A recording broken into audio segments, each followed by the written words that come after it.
चलिए समझते हैं law of photoelectric emission. जो law of photoelectric emission है वो क्या है?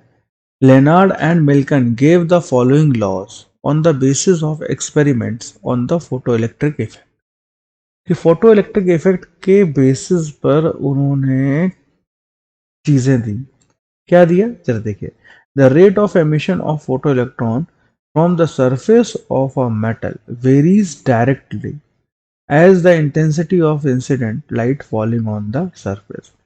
कि जैसे ही इंटेंसिटी ऑफ लाइट फॉल कर रही है डायरेक्टली वेरी करता है। मींस ये सरफेस है और यहां पर लाइट फॉल हुई, जैसे ही लाइट गिरी वैसे ही एमिशन शुरू हो जाएगा। ठीक है, ऐसा नहीं है कि भाई हमने उसको फिलअप किया, एक एनर्जी लेवल तक फिलअप हो गया फिर उसके बाद एमिशन शुरू होगा। जरा समझिए, यहाँ पे threshold frequency, cut off frequency की भी चीजें आएंगी, बात आएंगी। तो समझिए क्या है कि मान लीजिए उस पॉइंट को बोलते हैं हम वर्क फंक्शन।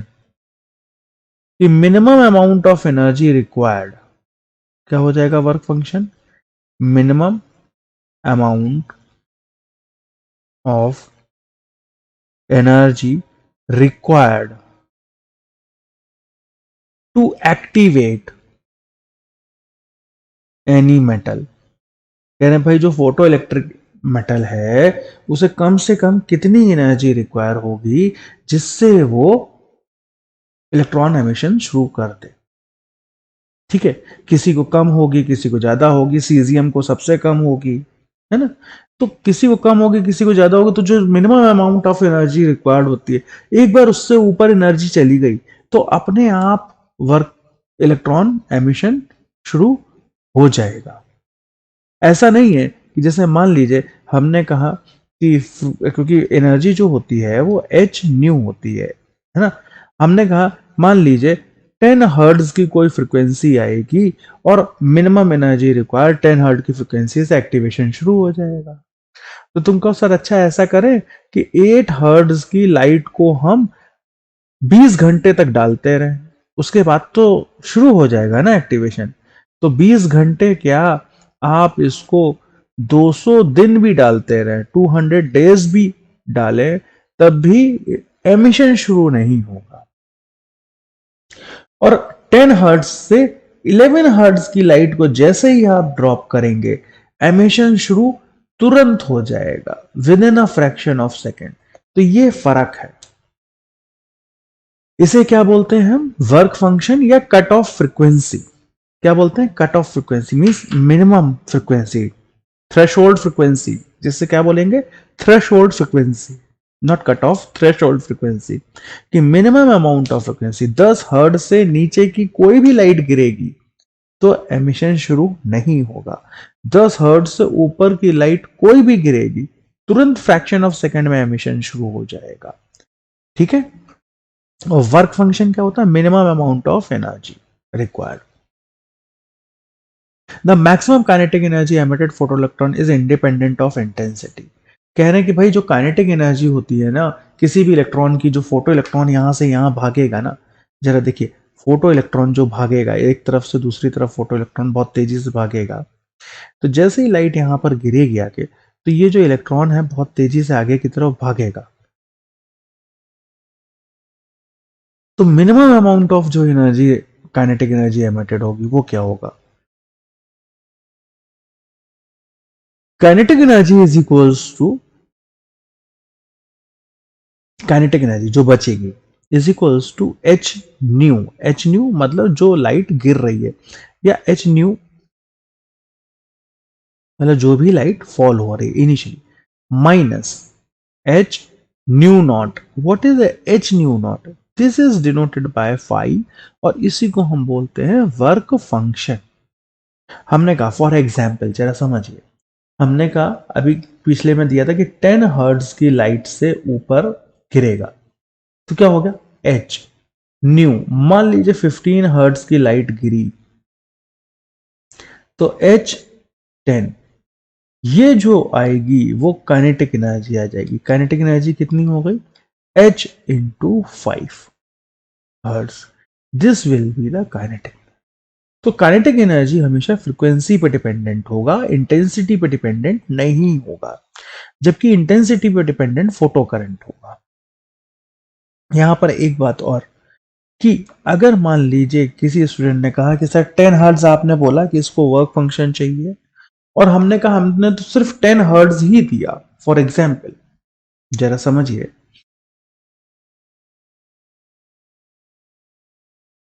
कि kinetic energy is equals to h into 10 hertz minus h into 10 hertz. तो माइनस माइनस करके क्या हो जाएगा हमारे पास? जीरो। तो काइनेटिक एनर्जी क्या हो जाएगी हमारे पास? जीरो। तो फोटो एमिशन शुरू नहीं होगा, इलेक्ट्रॉन मूव नहीं करेगा, फोटो करंट मूव नहीं करेगा। तो एग्जैक्ट वर्क फंक्शन भी नहीं देना है, वर्क फंक्शन से ऊपर की एनर्जी को देना है। The maximum kinetic energy of a photo electron increases linearly with increase in frequency, जो कि अभी हम आपको बता रहे हैं कि जैसे जैसे फ्रिक्वेंसी इंक्रीज होगी वैसे वैसे इसकी काइनेटिक एनर्जी भी इंक्रीज होगी। आगे देखिए, if the value of frequency incidented light is below a certain lowest, no photon will be emitted. This is the lowest frequency or known as threshold frequency, जो अभी बात की 10 हर्ट्ज। 10 हर्ट्ज से नीचे की फ्रीक्वेंसी जाएगी तो मतलब 10 हर्ट्ज तो ऐसा ना एग्जाम्पल लिया, अब हम ऐसा नहीं है कि फाइनल एग्जाम में लिख दो जाके 10 हर्ट्ज, नहीं, 10 हर्ट्ज इज एन एग्जाम्पल। तो 10 हर्ट्ज से नीचे की फ्रीक्वेंसी कुछ भी एमिट नहीं करेगी, 10 हर्ट्ज से ऊपर की फ्रीक्वेंसी एमिट करेगी, और 10 हर्ट्ज भी एमिट नहीं करेगा। lesser or equal to 10 hertz will not emit anything. As soon as light is incident to the surface, the photoelectron are emitted instantly. देखो क्या कह रहा है, कौन सा वर्ड यूज कर रहा है, ये वर्ड यूज कर रहा है इंस्टेंटली। इंस्टेंटली का मतलब क्या हुआ? तुरंत भाई, जैसे ही तुम एमिट करोगे वैसे ही हम शुरू कर देंगे। There is no time lag between incident and emission electron. मतलब ऐसा नहीं है कि हमने एनर्जी दे दी, अब कल या परसों या नरसों तक एमिशन शुरू हो रहा है। It is not like that कि जैसे ही एनर्जी दी वैसे ही एमिशन शुरू।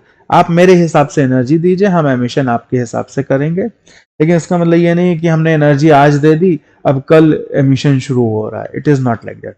तुरंत without wasting of a time emission शुरू हो जाएगा यहां पर।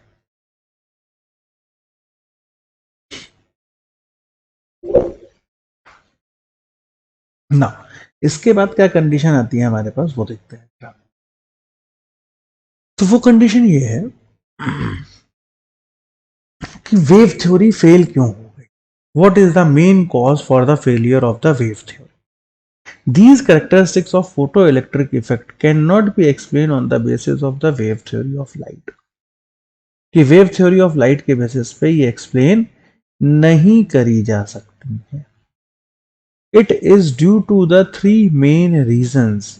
ये तीन मेन रीजन से एक्सप्लेन होते हैं। फर्स्ट मेन रीजन क्या था?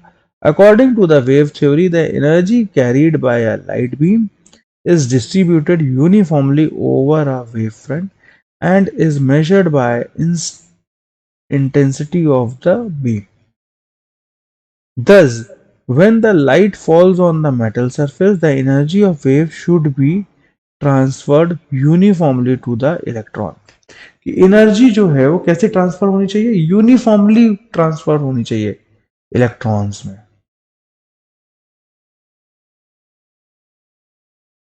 इन the surface before they are emitted out. जब तक वो बाहर निकले तब तक in the surface.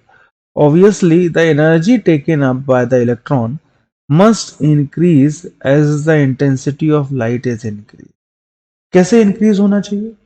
जैसे इंटेंसिटी ऑफ लाइट इंक्रीज हो रही है वैसे। This is against the experimental observation that maximum energy of an emitted electron is independent of the light intensity.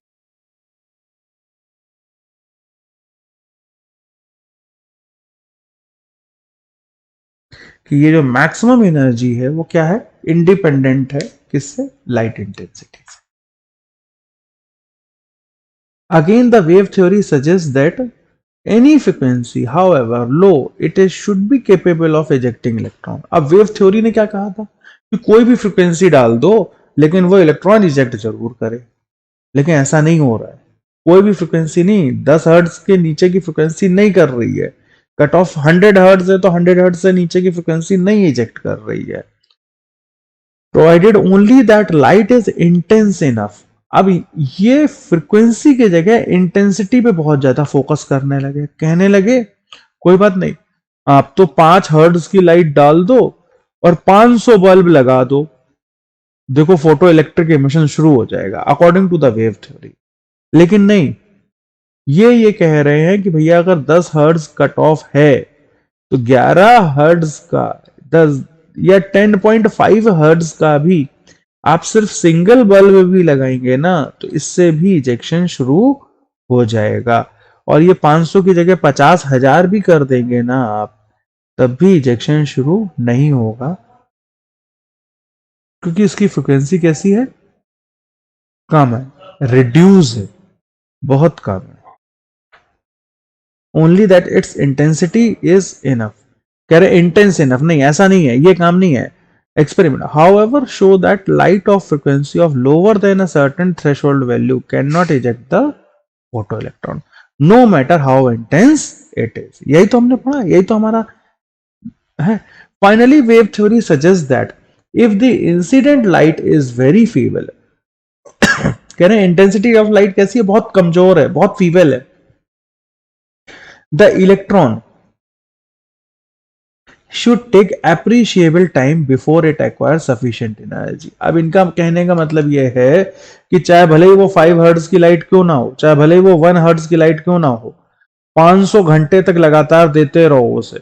अब टाइम बढ़ा दिया इन्होंने, देखिए वहां पे क्या हुआ था, नंबर ऑफ क्वांटिटी बढ़ा दी थी, यहां पे 500 बल्ब लगा दो तो इजेक्शन शुरू, वेव थ्योरी के अकॉर्डिंग। और यहां पर इन्होंने क्या बोला कि अच्छा ठीक है, एक ही बल्ब लगा रहने दो, 10 दिन तक लगा रहने दो, 11वें दिन तो इजेक्शन करेगा, तो वेव थ्योरी फेल हो गई। कह रहे कि उसको 10 दिन तक क्या, उसे जिंदगी भर लगा रहने दो, कभी भी वो इजेक्शन नहीं करेगा। क्यों?